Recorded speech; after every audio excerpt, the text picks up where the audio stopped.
Hace algunos días, la presidenta Michelle Bachelet reiteró su llamado a debatir sobre una nueva constitución. El apoyo de su partido a una eventual asamblea constituyente generó polémica en la alianza.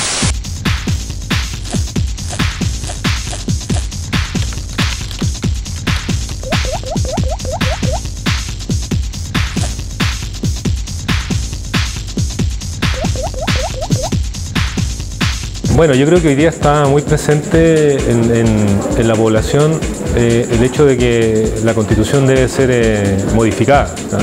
Y muchas veces se ha dicho de algunos, digamos, sectores de que no es un tema de interés, pero tiene que ver con el carácter de una institución, que es un elemento que en cierto modo es bien genérico, ¿ya?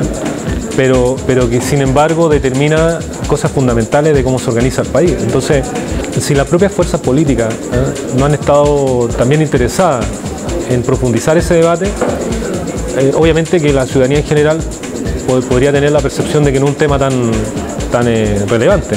Sin embargo, hace ya unos años atrás, cuando surge el movimiento estudiantil, ¿no es cierto?, y mucho antes, que hay muchos sectores que han ido planteando el tema de la reforma, pero hoy día está mucho más claro de que una constitución realmente incide, siendo un instrumento de muchas características abstractas, realmente incide en la vida concreta de los ciudadanos. Yo creo que sí. A ver, ¿por qué? Porque resulta que esa constitución primero está ya como muy y además que fue hecha en condiciones que no eran las más adecuadas, pues entonces debiera ser una constitución que diera cuenta de los tiempos modernos, de lo que necesitamos los chilenos en este momento, pues. Porque la constitución actual fue hecha por los militares, no se le pidió la opinión al pueblo. Primero hay que resolver algunos temas como son la educación, los sistemas previsionales, la desigualdad social, y yo creo que cuando estén todas esas materias reguladas, yo creo que podemos sentarnos a establecer o a sentar las bases de una constitución que es como la gran directriz de todo un cuerpo normativo, digamos, y de un país. La constitución del 80, muy poco la conocemos cuando votamos en ese entonces. Entonces, hoy día es bueno hacer un cambio que la gente opine. Nosotros tenemos que opinar. En el caso particular de Chile, la constitución que tenemos hoy día se gesta y se genera en una dictadura, con sistemas, digamos, de discusión que no fueron ciudadanos. Por lo tanto, ahí hay un problema de legitimidad, ¿no? Se supone que la Constitución, dentro de lo que es la teoría, ¿no es cierto?, es la voluntad del soberano, el soberano del pueblo, ¿no? La soberanía se expresa ahí. Sin embargo, es difícil y es contradictorio que una Constitución sea fundamentada en la soberanía del pueblo cuando está hecha entre cuatro paredes, ¿ya? Entonces, claro, hoy día la ciudadanía está tomando conciencia de que es necesario discutirlo. Quizás a algunos le interesa poner el punto en la ilegitimidad, pero yo creo que de manera amplia hay un interés de poder establecer cuáles son esas reglas de convivencia, cuáles son las reglas fundamentales, por ejemplo, respecto del derecho a la educación, respecto del derecho de los pueblos originarios, respecto de la garantía de salud, bueno, y una serie de derechos universales que no están expresados, o no están expresados claramente, o no están expresados, digamos, en la Constitución actual.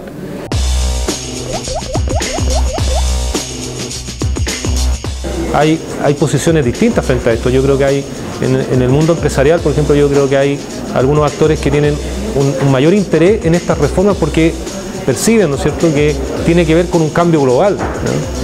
O sea, el mejorar la educación no solamente porque genera calidad de vida a las familias, sino también porque mejora la competitividad de la economía, ¿no?, en un mundo que cada vez más interconectado, ¿ya? Por lo tanto, no solamente hay una identificación en sectores sociales que han logrado instalar temas, que han buscado el apoyo de las redes sociales, ¿no es cierto?, que han hecho distintas acciones. También hay sectores que podríamos decir un poco más empoderados o mucho más tradicionalmente más conservadores, donde también hay visualización de necesidad de cambiar ciertas reglas del juego. Por ejemplo, el tema del medio ambiente exige hoy día reglas internacionales donde ya una empresa no puede evitar dar cuenta de los efectos negativos que tiene la producción. Hoy día los productos que van a salir del país van a ser calificados en otras partes por su huella ecológica, ¿ya? Y si esos productos están contaminando no van a poder ser vendidos. Por lo tanto, esa producción va a tener que respetar ciertas reglas mínimas. No solamente la huella ecológica, sino también si tiene una buena relación con la comunidad, ¿ya? Por lo tanto, hay, por ejemplo, en el sector productivo igual hay actores que ven con buenos ojos que se cambian cosas, ¿ya? Y también el sector político, ¿ya? Yo creo que hay una parte de los actores políticos que se dan cuenta que la forma de hacer la política ya no es la misma que 50 años atrás, ¿ya? Que hoy día hay una ciudadanía mucho más demandante, que ya no se pueden resolver todas las cosas desde el centro del país, que es necesario redes de distribución de poder, porque muchas cosas se resuelven en el territorio.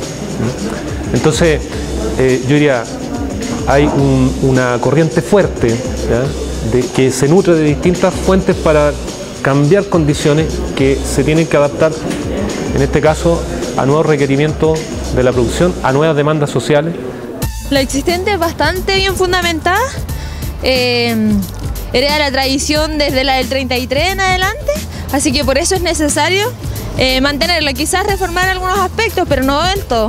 Creo que la actual Constitución nos da todos los respaldos, todas las necesidades las tenemos concentradas en esa Constitución, y lo que se puede hacer en algunos aspectos es mejorar, pero no cambiarla ni mediante asambleas constituyentes, ni mediante el Congreso, sino que hacer los aportes necesarios para modernizarla.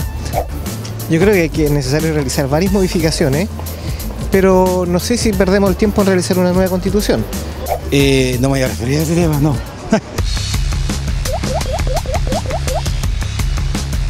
Porque hay una posición que plantea de que la Constitución solo debe cambiarse cuando hay una crisis, ¿ya? Y yo creo que no es así, o sea, una crisis institucional, pero algunas posiciones han dicho no es necesario cambiar la Constitución porque no tenemos hoy día una crisis institucional. Claro, pero yo creo que esa es una postura muy extrema, no es necesario que el país esté en el suelo, ¿no? Para discutir qué reglas de convivencia nos queremos dar, qué reglas de regulación general, ¿ya? Entonces ahí efectivamente hay una posición que pone el énfasis de que si hay que cambiar algo hay que hacerlo siempre dentro de los márgenes que existen, que no hay que cambiar mucho y que lo que está funciona, ¿ya? Pero por supuesto que hay otra posición y yo comparto esa posición de que la Constitución nuestra adolece de un vicio de legitimidad importante, ¿ya? O sea que en realidad uno puede decir efectivamente no es una Constitución democrática, ¿ya? Con lo cual habría que dotar de esa legitimidad, ¿ya? a la Constitución, y luego el mecanismo yo creo que se puede discutir. Entonces creo que la Constitución efectivamente y todas las constituciones en general deben tener fórmulas de renovación, de recambio, cuando la sociedad soberanamente piensa que debe ser cambiada, ¿no? Y eso no debiera ser, digamos, un obstáculo de una élite, o sea, que debiera haber los mecanismos, y en eso hay un montón de experiencias donde se implementan sistemas de asamblea constituyente, de asamblea parlamentaria, de qué sé yo, pero que tiene mucho más fundamento en una discusión de la sociedad y no de un grupo específico que no consulta ni ha tomado en cuenta la opinión ciudadana.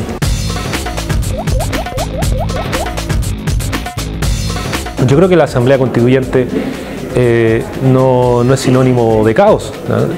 Yo creo que es una fórmula interesante para un país que está desafiado a incorporar a toda la diversidad de actores que hoy día están preocupados del desarrollo. Y claro, en nuestra realidad a muchos sectores, a muchos actores no les parece una idea atractiva, porque la realidad es que las constituciones nuestras han sido generalmente originadas en contextos más bien de restricción democrática, ¿ya? Bueno, la última derechamente en dictadura, ¿ya? Entonces uno podría decir, efectivamente en Chile no tenemos una trayectoria de discutir la Constitución abiertamente, ¿ya? A través de asambleas ciudadanas, a través de representaciones de distintos sectores, sino que las constituciones se han generado siempre a partir de comités nombrados por alguien, ¿no es cierto?, que elaboran en un contexto a veces bien restrictivo, terminan declarando la Constitución sin un diálogo con la ciudadanía en general. Unos días atrás conocíamos un resultado de una encuesta, ¿no es cierto?, que nos decía que el 13% de los chilenos, solo el 13% de los chilenos confía en el otro, ¿ya? O sea, eso es un dato relevante.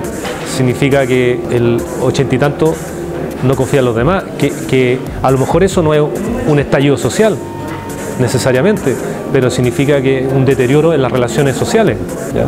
Por lo tanto, cualquier plan de desarrollo, cualquier proyecto de desarrollo de comunidad, cualquier propuesta política no tiene unas bases sociales importantes, porque en las relaciones humanas hay desconfianza.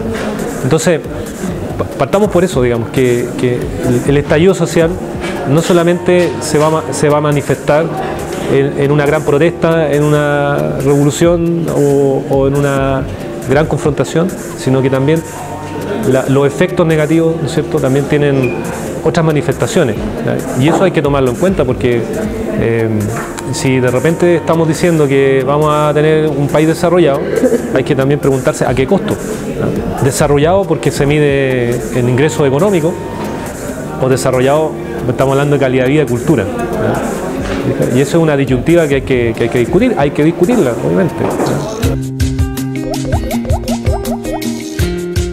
Yo creo que vamos a tener cambios en ese sentido. Yo creo que vamos a llegar a la elección, por ejemplo, de los intendentes, ¿ya? Creo que se va a cambiar la forma de elegir los parlamentarios, ¿ya? Y claro, lo que no podemos predecir es que eso sea exactamente el cambio real y profundo que mucha gente piensa, digamos, de abrir, por ejemplo, a un sistema proporcional, ¿ya? Pero bueno, es un poco la realidad. O sea, esto es lo mismo que cuando hablamos de las promesas electorales, y en realidad sabemos del momento que son promesas que no van a ser todas cumplidas, ¿ya? Claro, por distintas razones, no por mala fe, sino que porque ese es el cálculo que se hace en un minuto y después la realidad te dice otra cosa, ¿ya? Hoy día, por ejemplo, las reformas están justamente en ese proceso de moderación, ¿ya? De haber sido planteadas de una manera, terminan finalmente mediatizadas porque hay gente que pone sus intereses, y entonces del 100% nos quedamos en algunos casos con el 50%, no sé cuál. O sea, ahí hay que buscar cuál va a ser el porcentaje final de la reforma. Bueno, no se toma en cuenta al pueblo, en realidad, la voz de la gente, pues esta cuestión se cocina dentro del horno, parece.